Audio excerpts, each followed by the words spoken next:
transposition matrices are invertible. And I might leave this one to be easy, and then we'll take a break.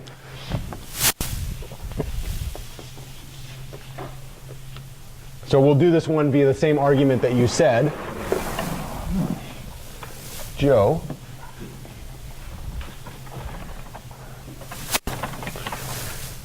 So I suppose we should do an example. So let P24 be an element of R 5 by 5 with P24.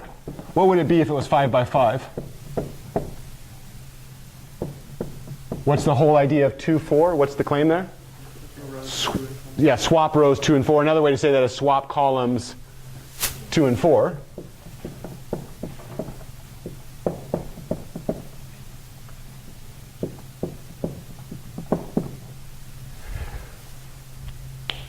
What?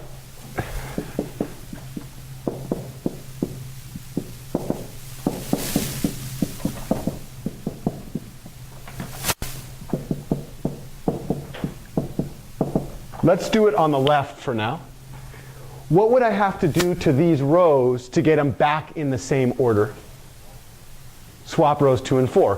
What matrix would I have to multiply on the left-hand side to swap rows 2 and 4, 2 rows 2 and 4? Which means what? It's its own inverse.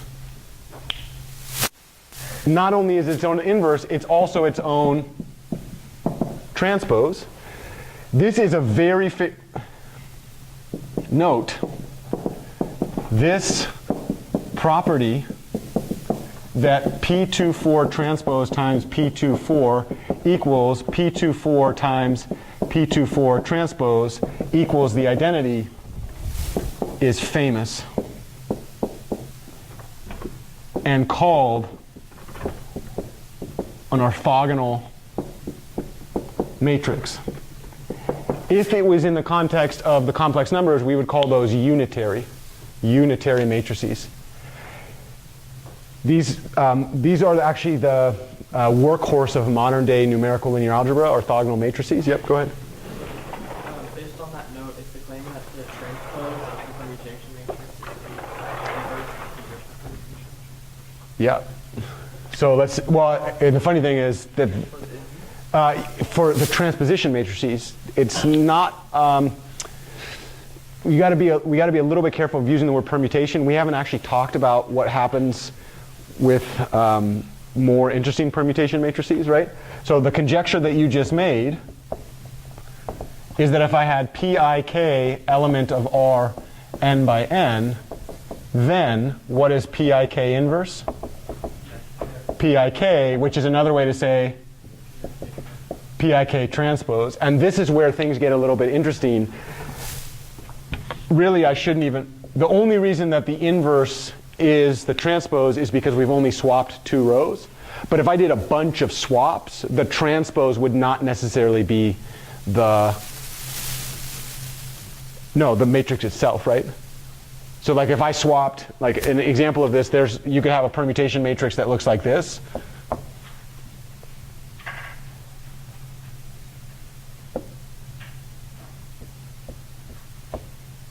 Notice that P transpose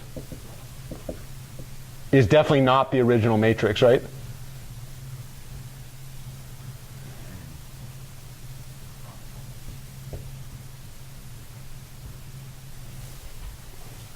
Yeah. But if you multiply, my claim would be if you multiply these two together, you get back to the identity. Which is not super trivial to see that. Right? Yeah. That's beyond the scope of this class, at least in the way that I'm teaching it right now. If we were to be honest with you, if I taught this class the way I want to teach it, which is in the 4 quarters, that first quarter we would spend, you remember we spent like 2 days, one on set theory, one on functions? We'd actually spend like 3 weeks on set theory, functions, and permutations, because permutations set a foundation for determinants. And many of you don't know, haven't spent a year of your life studying permutations, which was the algebra year of my life, right? And so when I started thinking about linear algebra seriously, I had all that stuff in my pocket, right? I'm not going to touch that this quarter, but I'm going to leave this open. The proof of this, we've actually outlined. And so I'll say it's all yours.